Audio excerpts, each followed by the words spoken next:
Kita ke informasi lainnya pemirsa, dihantam badai dan gelombang tinggi sebuah kapal cepat berpenumpang kandas di pintu muara pelabuhan Kota Padang, Sumatera Barat. Proses evakuasi ratusan penumpang berlangsung dramatis.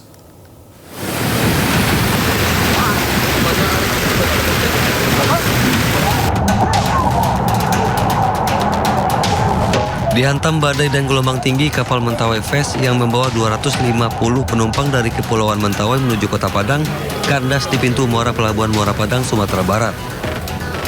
Gelombang setinggi 3 meter membuat kapal tak bisa bersandar dan terombang-ambing di tengah lautan.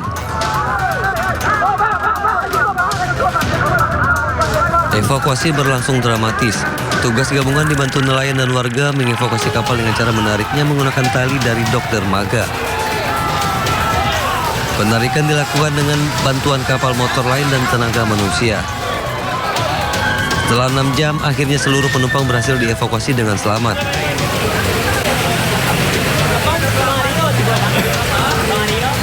Suasana haru serta tangis bahagia mewarnai kedatangan penumpang yang sudah ditunggu oleh pihak keluarga di dermaga.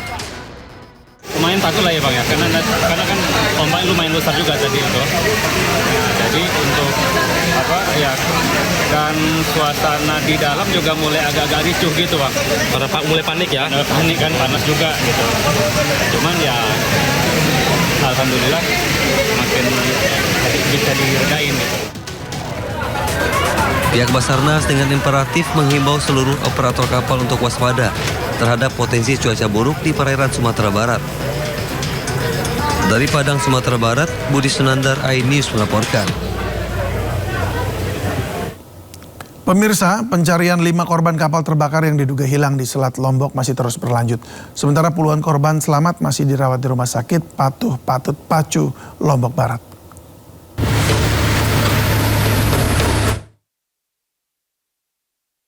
Operasi pencarian dan pertolongan korban insiden terbakarnya kapal penumpang KMP Putri Yasmin di perairan Selat Lombok masih terus dilakukan. Tim SAR gabungan kini fokus pencarian 5 orang penumpang yang diduga masih hilang. Area pencarian pun diperluas hingga 6 mil sampai ke perairan Australia dan Samudra Hindia. Dalam operasi ini, kapal KN SAR Arjuna dan RIB 02 Mataram dikerahkan. Kita lakukan pencarian. Selama masih ada pengaduan, kita tetap melakukan pencarian. Kalau kondisi cuaca memang terpantau secara visual cerah, ya, tapi kondisi awan, ombak di lapangan itu ombak tinggi 3-4 meter. Arus juga Pak? Arus yang kuat. Sejumlah korban yang berhasil dievakuasi masih menjalani perawatan di Rumah Sakit Umum Patut Pacu, Lombok Barat. Dari 24 korban, 16 orang diantaranya masih dirawat di rumah sakit. Sementara korban lainnya diperbolehkan pulang dan menjalani rawat jalan. Rata-rata para korban mengalami beragam kondisi, mulai dari dehidrasi, luka di sekujur tubuh, hingga trauma akibat insiden kebakaran. Salah satunya korban Alvaro, balita 8 tahun yang masih dirawat di rumah sakit. Orang tua sang bayi mengaku sempat khawatir karena sang anak mengalami kesulitan bernafas, namun beruntung berhasil diselamatkan. Besar gitu kan? Iya, kampungnya kan kampung saya juga kampung anak, salah ngambil. Oh, salah ngambil. Dia ngambilin dia niatnya. Habis itu kecekek lah. Ini juga problemnya panggil tepat. Karena kekecilan itu ya. Saat ini total korban berhasil evakuasi 212 orang. 211 diantaranya selamat dan 1 orang meninggal dunia. Sementara pencarian 5 korban yang dilaporkan hilang akan terus dilakukan. Dari Lombok Barat, Nusa Tenggara Barat, Muzakir, iNews melaporkan. Lembaga Pemasyarakatan Lapas Kelas 2B Ngawi, Jawa Timur terbakar. Diduga kebakaran akibat pembakaran sampah.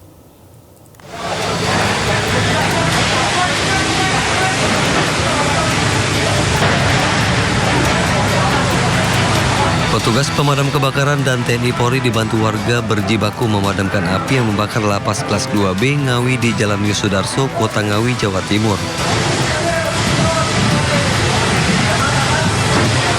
Angin kencang dan banyaknya bahan yang mudah terbakar membuat api menghanguskan seluruh isi bangunan gudang pelatihan musik dan gedung aula pertemuan. Api padam 1 jam kemudian. dengan pengarahan 2 unit mobil damkar milik Pemkab Ngawi dan 1 unit mobil pemadam milik Kodim 0805 Ngawi. Tidak ada korban jiwa maupun luka. Kebakaran terjadi jauh dari blok tahanan yang berjumlah 305 napi. Duga sementara api berasal dari pembakaran sampah. Petugas masih menyelidiki penyebab pasti kebakaran. Dari Ngawi, Jawa Timur, Aspi Manar Ainis melaporkan. Informasi berikutnya pemirsa, jembatan penyeberangan orang di Jalan Gatot Subroto tepatnya di depan gedung MPR DPR RI saat ini dalam kondisi prihatin dan tak bisa digunakan.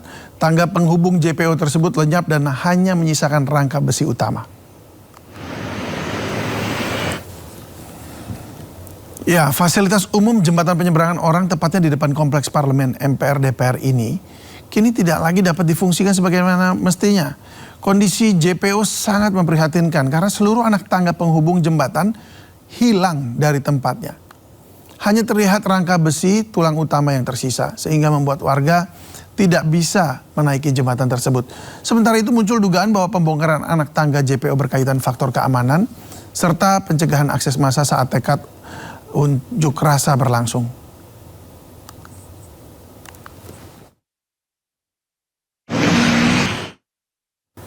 Sidang lanjutan gugatan pra-peradilan Dr. Tifa kembali digelar di Pengadilan Negeri Jakarta Selatan. Agenda sidang adalah pembuktian dari pemohon.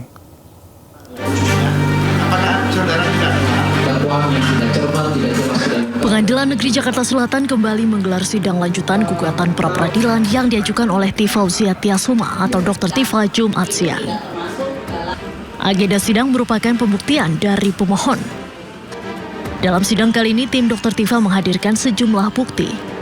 Salah satunya putusan sela dari Pengadilan Negeri Jakarta Timur.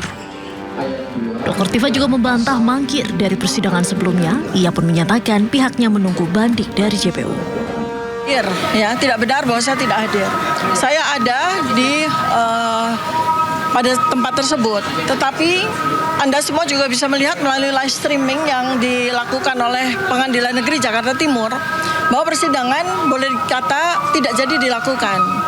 Ya, karena pastilah hakim dari Pengadilan Negeri Jakarta Timur tahu bahwa kami sedang menjalankan sidang pra-peradilan di PN Jakarta Selatan. Oleh karena itu maka sidang kemarin berlangsung amat sangat singkat. Pada amar putusan yang sudah diketok palu oleh Hakim Pengadilan Negeri Jakarta Timur sudah jelas ya, 23 Juli 2026 sudah jelas bahwa sidang saya sudah dinyatakan batal demi hukum, ya. Artinya sudah tidak ada lagi yang bisa dilakukan. Sebelumnya dalam sidang di Pengadilan Negeri Jakarta Timur, tim jaksa meminta Dr. Tifa kembali melakukan wajib lapor. Dari Jakarta, tim Liputan News melaporkan. Sebelumnya dalam sidang pembacaan dakwaan di Pengadilan Negeri Jakarta Timur, tim jaksa meminta Dr. Tifa kembali melakukan wajib lapor. Permintaan ini pun dinilai kuasa hukum Dr. Tifa sebagai keraguan-raguan JPU terhadap status Dr. Tifa.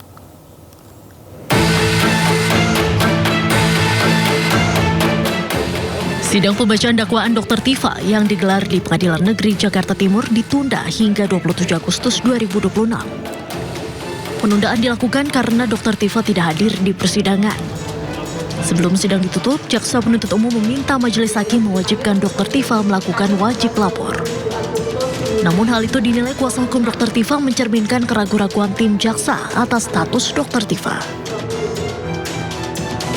Panggil kembali akan kami panggil kembali untuk kesempatan berikutnya. Namun sebelum sidang ditutup, kami ingin menyampaikan untuk melakukan permohonan mewajibkan terdakwa melakukan wajib lapor kembali kepada kami majelis, karena menghadirkan terdakwa pada persidangan juga merupakan salah satu tugas dari penuntut umum, dan pada saat dilakukan penyerahan tersangka dan barang bukti, terdakwa ini sepakat untuk kooperatif, dan salah satu nilai kooperatifnya adalah untuk dipanggil apabila ada wajib lapor. Demikian majelis. Maaf ya, nanti seperti yang sudah saya sampaikan masih ada kesempatan memanggil. Jadi berikutnya kita tetapkan begitu ya. Begitu ya Pak ya. Mohon maaf ya Pak ya, karena di sini terdakwa belum hadir, penasihat hukum untuk mewakili gitu ya, belum mendampingi. Enggak, kita nanggapi begini aja. Dikatakan tidak usah Pak ya. Kalau memang wajib lapor kembali berarti statusnya tersangka. Saya belum menetapkan kalau wajib wajib lapor kembali. Jadi dipanggil terlebih dahulu untuk persidangan hari Kamis tanggal 27 Agustus 2026. Begitu ya. Karena ada pukul 09.00 gitu ya. Ya, sidang selesai ditutup. Majelis Hakim pun belum menyanggupi permintaan jaksa terkait wajib lapor Dr. Tifa. Selanjutnya sidang akan kembali digelar pada Kamis 27 Agustus 2026 mendatang. Dari Jakarta, tim liputan News melaporkan. Sidang pra-peradilan jilid 4 yang diajukan Roy Suryo kembali digelar di Pengadilan Negeri Jakarta Selatan dan gugatan ini masih berfokus pada pengujian keabsahan status pencekalan Roy Suryo ke luar negeri oleh Polda Metro Jaya.